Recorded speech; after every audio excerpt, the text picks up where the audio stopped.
Good morning, ladies and gentlemen, and welcome to the show on this January 30th, 2023, a Monday. So January's almost over, and we're getting very deep into the winter now. So winter's going to be almost over pretty soon. Pretty soon spring's coming. So what's happening out there in the world right now? Well, it looks like there's been a... see if I can move this page down a little bit here. Was Israel behind the drone attack on Iran? It says. So there's been a drone attack on Iran. It says Israel appears to have been behind the drone attack on a military facility in Iran. United States officials say. Who are these officials? I don't know. It says Iran said on Sunday that it intercepted drones targeting the facility near the central city of Isfahan. Honest to God. Why did they put that F in there? I could probably pronounce it if it didn't have that F in there. You guys always know it. I have trouble pronouncing something. But look at that. Look at that word. Isfahan. How do you pronounce that? Is a hand, maybe? Or is a fan? Or that F just doesn't seem to fit. Well, anyway, I'm getting it. The extent of the damage could not be independently ascertained from this attack. Iranian state media released footage showing a flash in the sky and emergency vehicles on the scene. Israel was behind the drone attack. The Wall Street Journal cited unnamed U.S. officials and people familiar with the strike as saying no response was immediately available from Israel authorities. A U.S. official speaking on condition of anonymity told Reuters news agency that it did appear Israel was involved. Okay, so we have that going on. And now, here's the big story I got for you guys today. Is this general right here? His name is Minhan. Mike Minhan. General Mike Minhan. I think I'm pronouncing his name right. Head of Air Mobility Command. He's in charge of 50,000 service members of the United States forces, and 500 planes are under his command. So he's not lightweight. He's a heavyweight within the United States military. I'm going to tell you something about this guy. He would have access to information that you cannot have access to. That nobody else can have access to. But he's got access to information. He knows stuff that you guys don't know, and I don't know, and nobody else knows. You know, because he's a top commanding general. He says that war with China is 2 years away. And I'm not taking his statement lightly. Because he would have information that we would not have information to. He says, I hope I'm wrong, he says, but my gut tells me we will fight in 2025. Now, I noticed something about that. I think they probably put that in there because they don't want to panic the people. They never want to panic the people. That's what they're always like. So they're not going to tell you, hey, this is a sure thing. There's going to be a war with China in 2025. No, they're never going to tell you that. But he's got an inner memo between him. Let's take a look at this. See if we can get this memo up here. Where is it? Here it is. Okay, a memorandum from. If we scroll down a little bit. It says it's just above where you guys can't see it. It says Department of the Air Force, Headquarters of Air Mobility Command. It's dated February 1st, 1st of February. Well, it's not even the 1st of February. Evidently, this has been pre-released because it says 1st of February 2023. Memorandum. Okay, so basically what it says in this memorandum, let me move on to the next page, is he's telling everybody to get prepared in here. See if I can see it. The what do you call it? Microphone's in the way. I can't see it good. But anyway, he's telling everybody to be prepared in here, and they're going to accomplishments prepare. It says all commanders acknowledge this order directly to me immediately. Then report all 22 accomplishments preparing for the China fight, as forecast major efforts in 2023 through command chains by COB, 28th of February 2023. So on. They're preparing. They're preparing for a war with China, and he's telling everybody to get their affairs in order, basically, in this memorandum. I'm not taking this lightly, because, well, anyway, you can find it off of this story. You can find it off of a link that I'm going to put in the description, so you can find this story, and then you can click on this link here. You can go to the this link right here. You just click on this right here, and it'll take you to the memo. You can read it yourself, you know. But this is very serious in my mind. Because, you know, I'm going to tell you something about, to change the subject entirely. The elites of the world, they always tell you first about something that's up and coming. Except most people never take any notice of what they're saying. What did it say here? One of the things about this.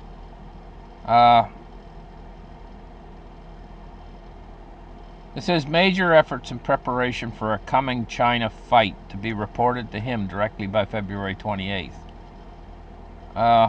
It says the message in particular is alarming, given instructed commanders under him to consider their personal affairs. Right there. In the memo, you'll see that.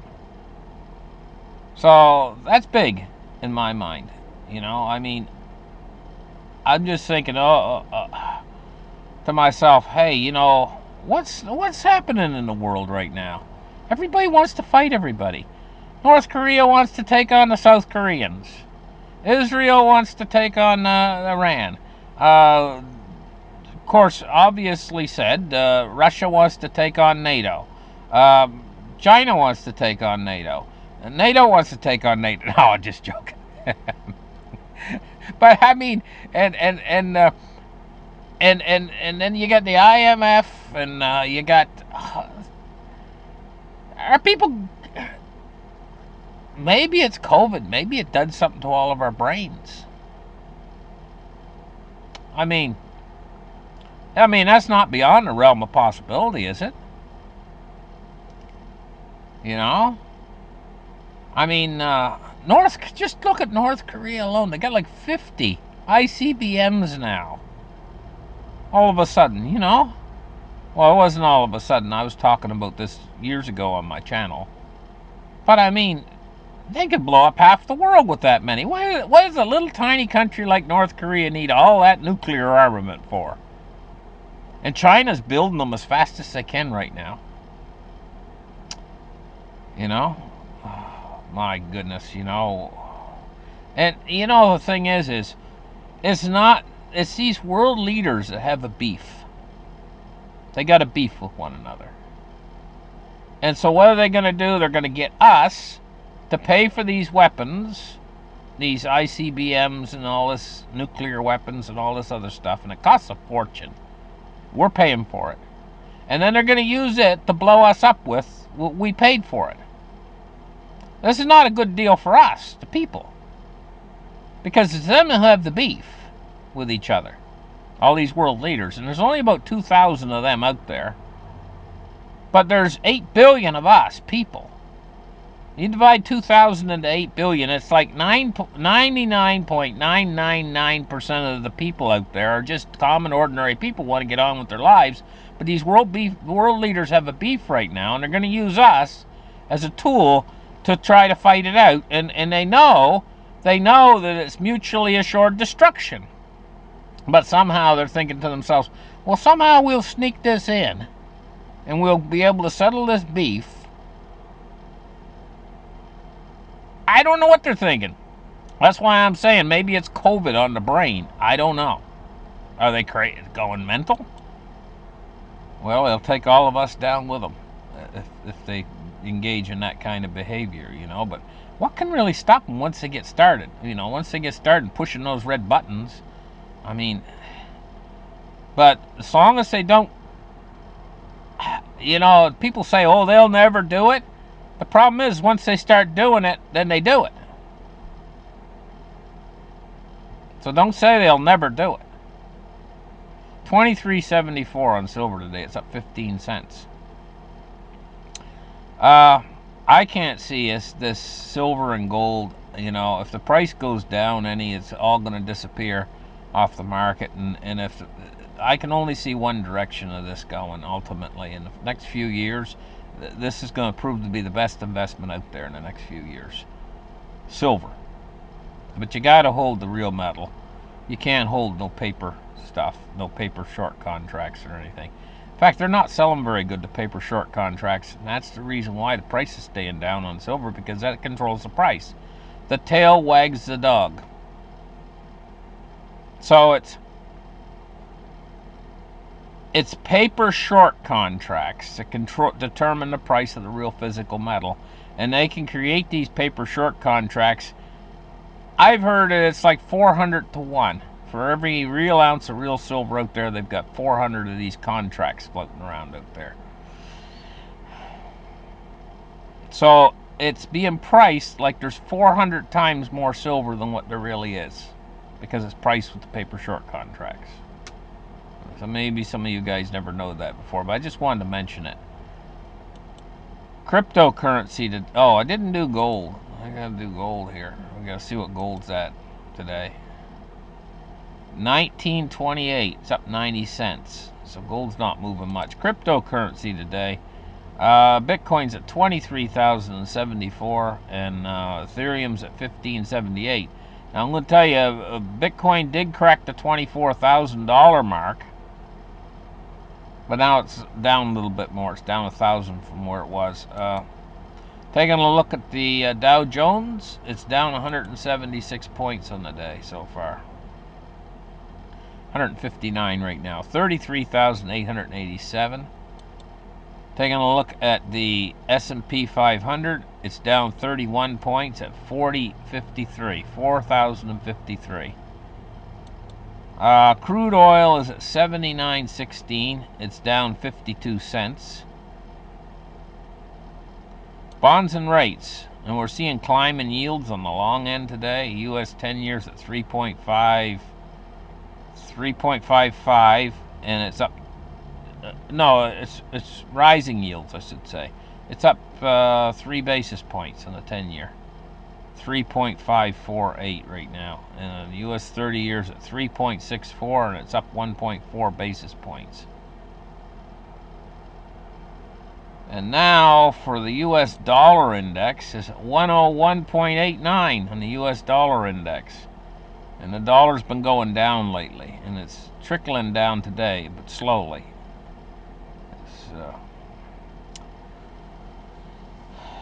We're at the end of the dollar, guys. This is it. In fact, we're coming into a time of war period in the world.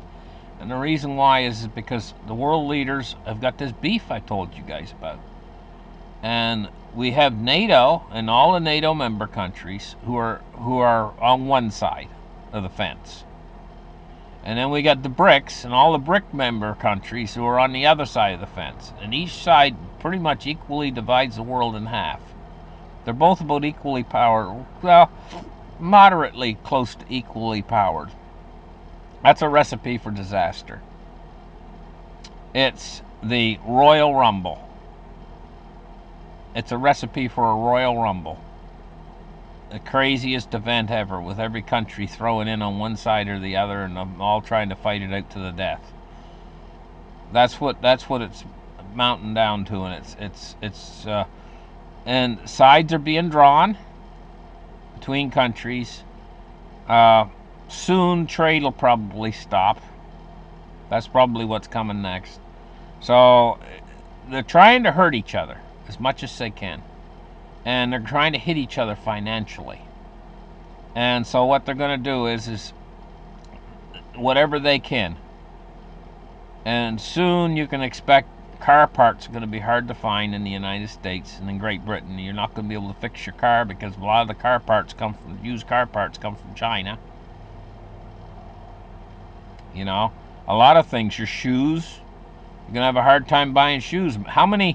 Look, if you took away all the supply of things like shoes, car parts, all the things that come from China that we've been relying upon for the last number of years, if the war breaks out, there ain't going to be nothing.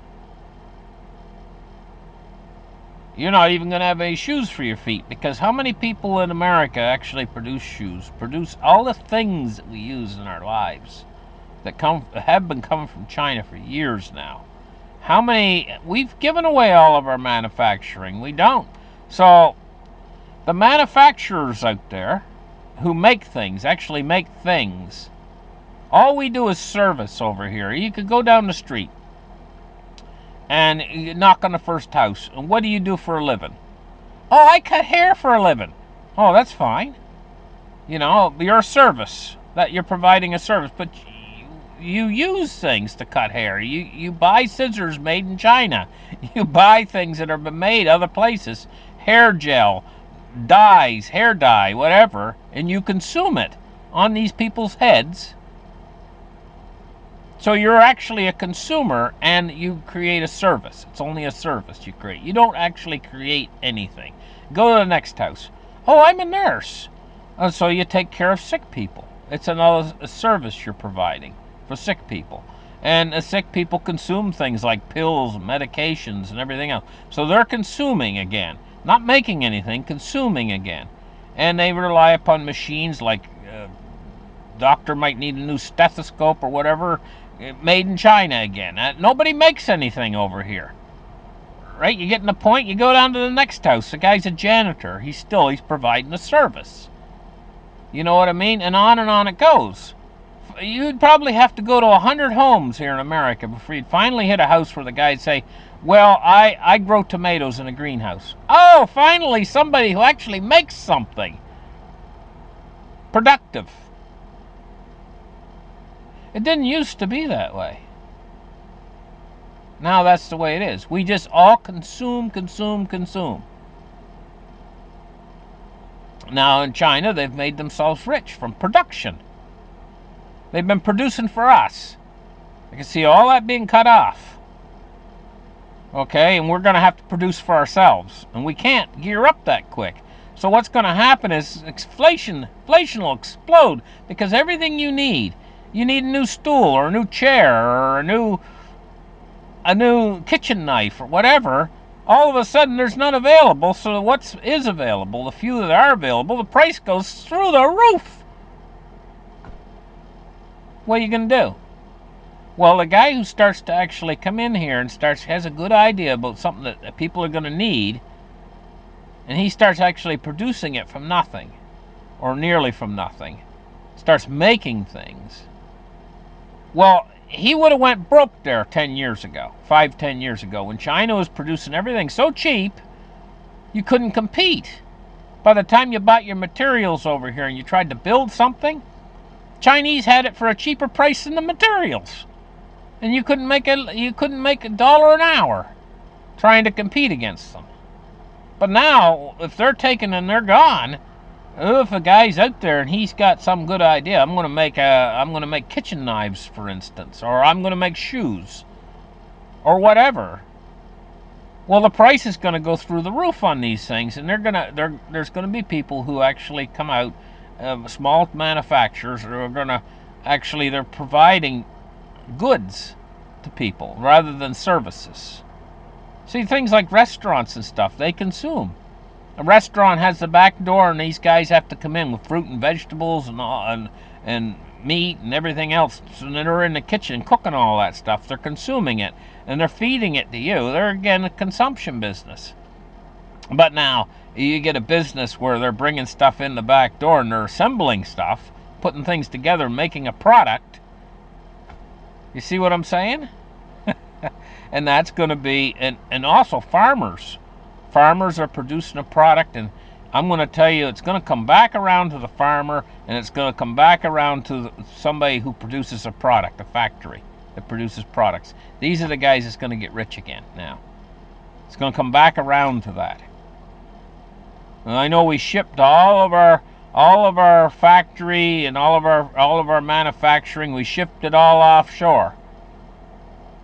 But that was back when things were running smoothly in the world and we didn't have a division like we have now. Now this division and these wars start to come along, and the next thing you know now, it's all going to have to shift back because we're going to have to rely upon all that ourselves because we've lost the world reserve currency status. The dollar's not the top dog anymore. It's just going to be a regional currency. And it's going to be practically worthless. That's what they're trying to do. Now, I'm not saying that's what the dollar is. I'm saying that's what they're trying to do right now, the BRICS. And China and Japan, they're getting ready to dump those U.S. Treasury bonds like you never seen before. And they got nearly $1 trillion. All those dollars are going to come home to roost. And if you're saving in dollars, oh my goodness, you're going to get toasted. Now see about silver. You're actually telling me, you guys out there, you're actually worried about those premiums on silver. Oh, I'm not going to buy silver because I have to pay a premium. Oh. You're actually worried about those premiums. Do you realize that silver is a product that's used in manufacturing? And the price is only going to go up because of that? And do you realize that the dollar's not used in manufacturing. The dollar's just a bunch of paper or polymer that's worth nothing. Printed on nothing, worth nothing, and print as much as you want anytime you want. So you're saving your dollars because you're scared of paying for a premium. You know, I mean, the dollar could lose 99.9999% of its value over the next little while because it's already lost 97% of its value. Those last 3% could go away so fast and leave you hanging. And you're scared of a little premium. And I mean, it's only about probably a $3, $4, $5 premium per ounce. Doesn't make sense when you really think about it. Think about what you're actually getting. You think silver's going to stay at these cheap prices forever? I don't think so. Let's catch you guys in the next show. Bye-bye.